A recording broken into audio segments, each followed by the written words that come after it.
Hey there, Screw Army! It's time to charge into battle with another one of the precon upgrades for March of the Machines.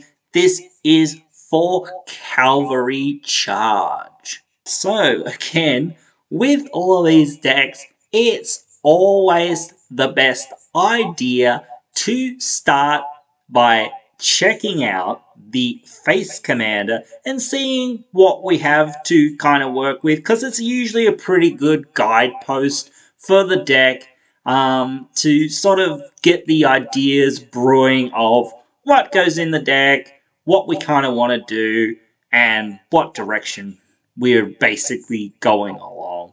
Alright, so Sidia Jibadi of Zalfir. Now, I hope I pronounced all that correctly, because you know me, I never pronounce any of these, and they really like to just put in random vowels in words now, just to be like, screw you guys, try to pronounce this. This one's a pretty cool commander because it has Eminence, and we all know how busted Eminence is, so... but the Eminence doesn't seem that bad. It only works with Knights, so whenever you attack with one or more Knights, if you have it existing, either in the battlefield or in the command zone, you can draw a card and discard a card, which, it's alright. I mean, if we had double attack triggers in these colors, that would be pretty powerful. Of course, we don't, as far as what I know, unless they print something new.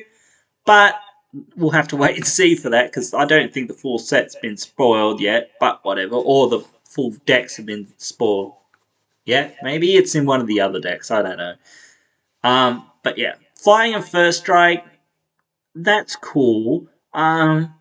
It helps it when it's attacking, and it does have a pretty good, deals combat damage trigger. So when it deals combat damage to a player, we can turn a knight creature card from our graveyard to our battlefield. So we want to load up on knights in this deck. So we're kind of Knights Tribal.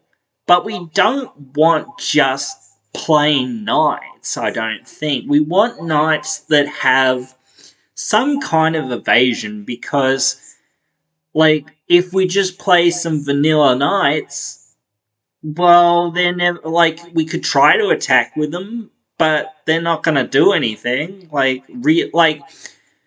for the most part, at least. Like, we could get lucky here and there, and you do get lucky here and there, a lot, really. But again, like, without evasion and without that sort of thing, it's really tough to sort of make an aggro deck work a lot of the time. I'm sure there are a few evasive Knights and whatnot, so that might not be that bad. I don't know. It does care about returning Knights, so maybe we don't care that much, but we only get one Knight, and that's not that amazing. Like, we could put double strike on a commander, so that wouldn't be too bad. We could get 2 Knights back every hit.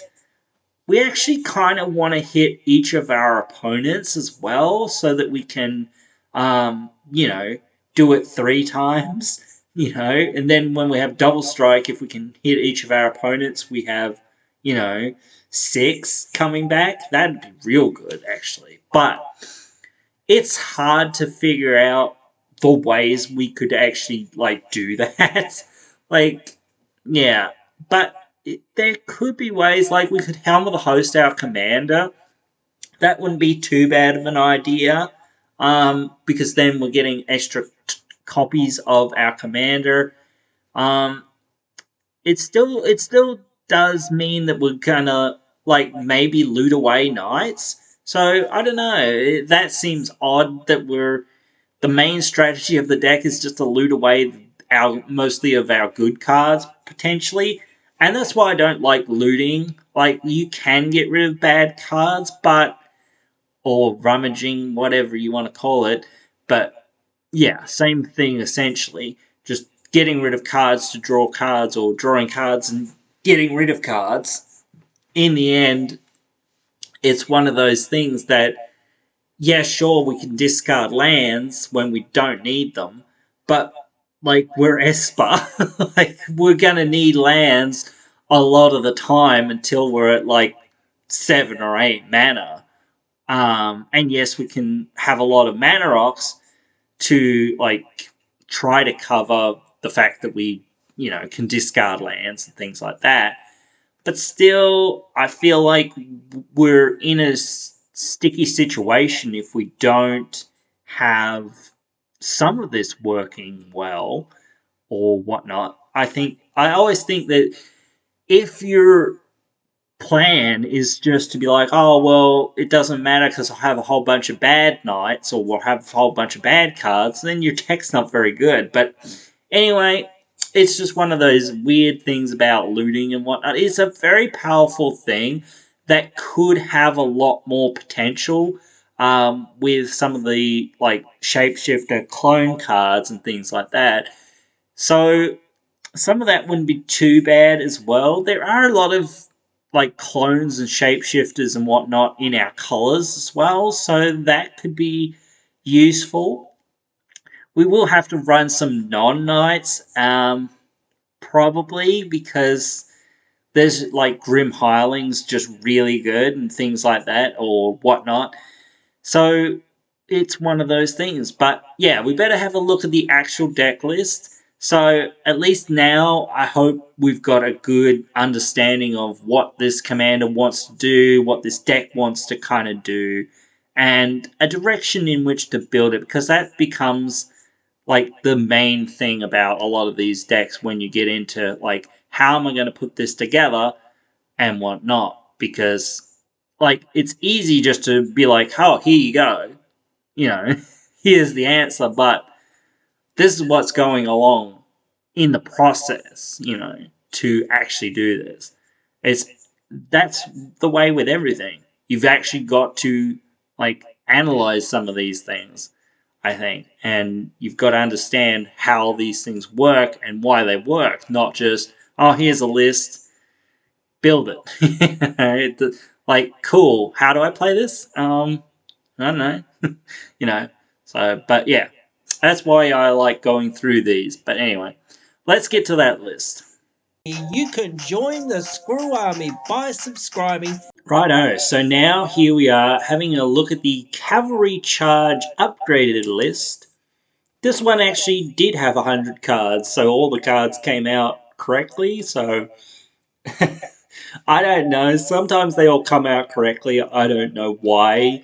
Sometimes they get to the cards quicker. I don't know why. But it is what it is. We won't complain too much because they do a very tough job, but sometimes it's a very annoying process to have to try to make these decks when a lot of the new cards just won't show up. So, but it is what it is. Anyway, get to the list down here. And as always, I will say that if you guys aren't interested in hearing all the explanations and whatnot, check out the deck list in the comments below. You can just do whatever you want to do then and figure yourself out. If you're a person who really wants to just play it and see how you go or see what suggestions I actually made, it's down there for you so you can just do that. But for those people that do care or do have the time or whatever, I will go through, what I've done here and whatnot. Lands first, because always the way. Again, not much to talk about. All I did was cut the bad tap lands and add basics, and all I had to do was figure out what my main colours were or what distribution of colours I needed to figure out how many basics of what colour I needed to add. It's not very difficult to do. All you basically do, if you really want to know how to figure it out, is look at something like this and just be like, okay, cool, white is my most, black is my next most, and then blue. So that helps you work it out.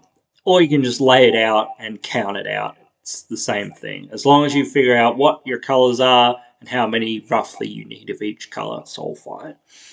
Alright, so cuts. Acclaim Contender. The one-off effect, I feel like it's not that good. If we were flickering it, maybe. It's not a horrible card, but I think we could do better with this.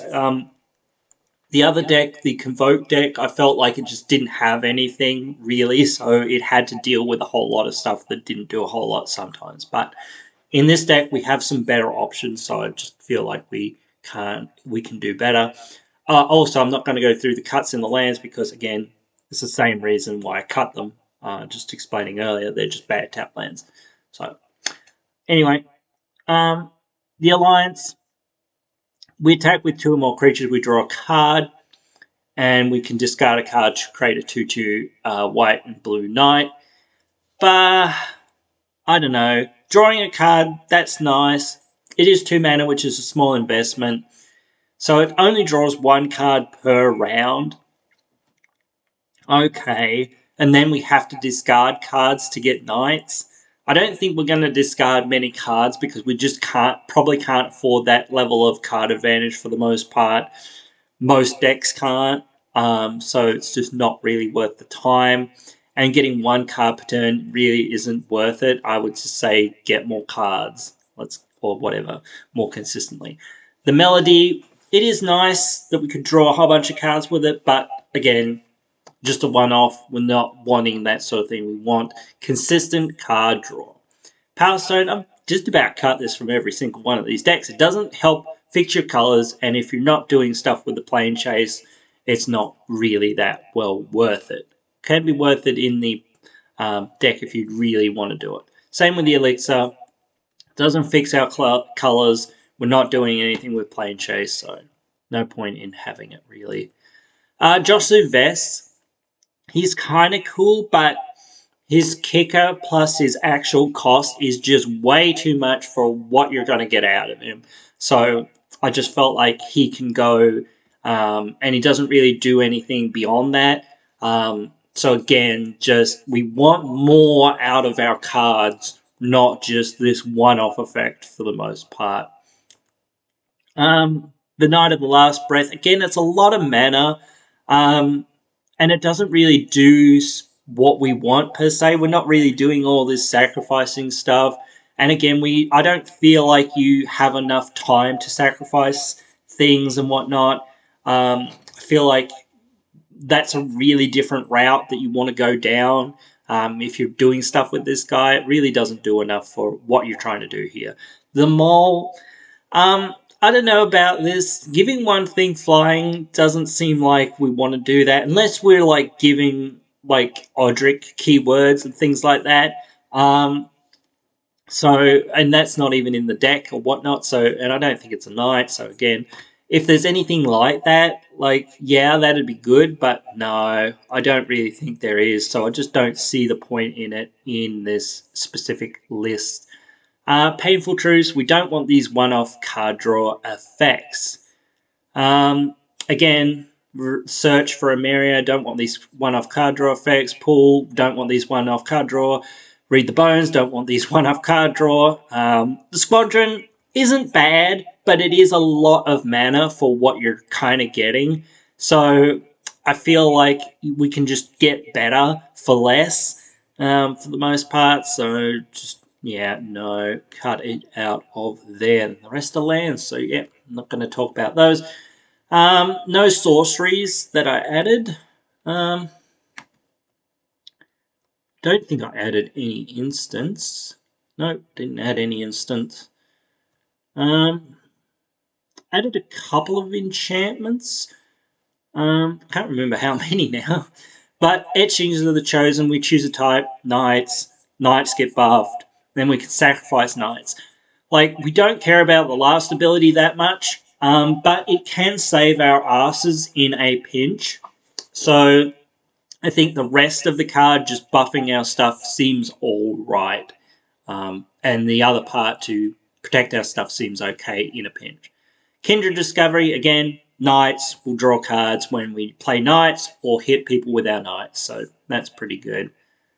Radiant Destiny, We choose Knights. Again, Knights will get +1/+1, and if we have the City's Blessing, which is really easy to get, we will get Vigilance on those creatures as well, so it's really good. Rally the ranks, choose Knights. Knights get buffed. Pretty good. Reflections of the Lit Jar. Choose Knights. We're going to clone our Knights, so that's pretty good. Getting extra Knights out of what we're doing seems real good. What else did we add into the artifacts? Oh yeah, I added Icon of Ancestry. Choose a creature type, Knights. Knights get buffed. You can pay 3, look at the top 3, reveal a Knight, and put it into your hand. Put the rest on the bottom. So that's pretty useful. Circle of Loyalty. Cost less for the number of Knights we control, which we could have some Knights when we play this. Hopefully we do, because it's pretty expensive, honestly. Buffs Knights. Whenever we cast a legendary spell, we create a 2/2 Knight token with Vigilance, and we can tap it for 4 and create a Knight with Vigilance. So that's pretty good. We do have some legends in the deck. Not a million, but we do have some, so I still think it's worth our time. The banner, choosing Knights, buffs Knights. When we cast Knights, we'll draw cards. So all of that seems quite good. For creatures, Battle Angels, I did not realize this was a Knight. Literally did not realize. But Flying in Myriad is really good. And when it hits a player, we can draw a card if we have less cards than that player, make a treasure if we have less lands than that player, and gain life if we have less life than that player. But the life gain is least important. The treasures and the card draw are the most important. But again, it's a Knight, so it's right on theme. And it's a pretty good one, honestly. Battle of the Ball, I think I was kind of scraping the bottom of the barrel for this one, but it does give other Knights +1/+0 until end of turn, and it is a menacing attacker, so that's not that bad. So I think that's fine. Changing Outcast, it's just a cheap Knight that can't be blocked, so because it's a shapeshifter, and as a shapeshifter it's all types, so that's alright. The Cavalier Knight creatures having double strike. We are an aggro deck. We need to be able to defend ourselves and do a lot of damage. Giving our stuff double strike means people don't want to attack into us when they can, and when we're attacking, it's going to be a lot of damage coming at them. So, yeah, that's going to end the game pretty darn quickly.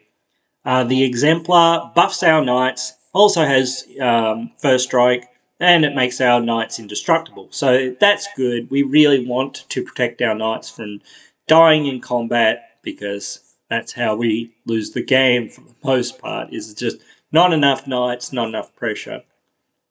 I'm not sure actually about Metallic Mimic right now. I actually think maybe I should have put the other shapeshifter guy in here, because he does his thing more consistently, honestly.